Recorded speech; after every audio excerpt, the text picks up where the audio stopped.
নমস্কাৰ, মই কনসালটেন্ট অসম নিউজলৈ আপোনালোকক পুনৰবাৰ স্বাগতম। এতিয়া আমি সকলোৱে চলাই আছো ইউপিআই মানে ফোনৰ যোগেদি পইচা ট্ৰানজেকশ্যন কৰাটো, কিন্তু এতিয়া দেখা পোৱা গৈ আছে এই ইউপিআই লেনদেন যোনটো কৰোঁ তাৰ বাবে এতিয়া একটু টেক্স দিবলগীয়া হৈছে।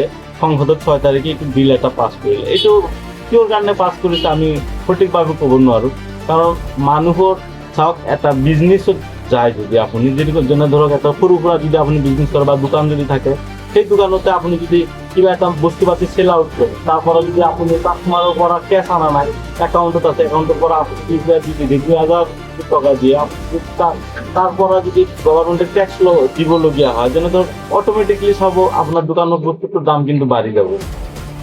পাৰিব নহয়, যেনে ধৰক 1000 টকা বস্তু বিক্ৰী কৰিলে আপুনি, এতিয়া আপোনাক কাষ্টমাৰে ইউপিআইৰ যোগেদি আপোনাক টকাটো যদি দিয়া থাকে, কিন্তু ইউপিআই দিয়ে আপুনি লোৱাৰ পাছত যেতিয়া আপোনাৰ একাউণ্টত 10 টকা এটা কাটি ল'ব বা 20 টকা এটা কাটি ল'ব, কিন্তু আপোনাৰ কিন্তু লছ যাব।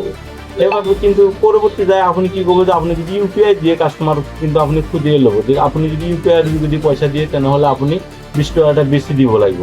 তেনে ঘূৰি ফুৰি চাওক কাষ্টমাৰৰে লছ, মানে গ্ৰাহকৰে লছ।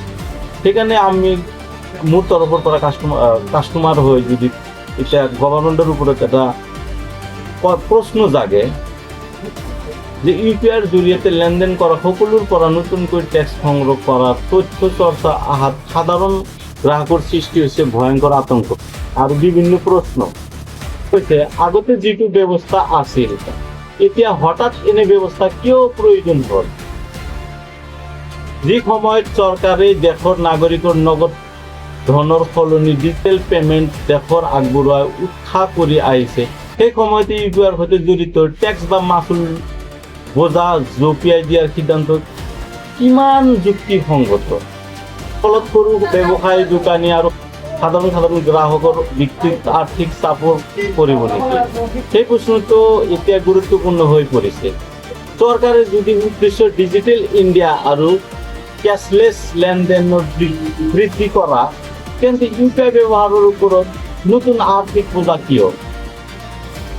আনহাতে যদি চৰকাৰে এই সিদ্ধান্তই আঁৰত ৰাজহ সংগ্ৰহ বা আন কোনো অৰ্থনৈতিক কাৰণ আছে, তেন্তে সেই কাৰণ সাধাৰণ নাগৰিকৰ আগত স্পষ্টভাৱে প্ৰকাশ কৰাটো জৰুৰী।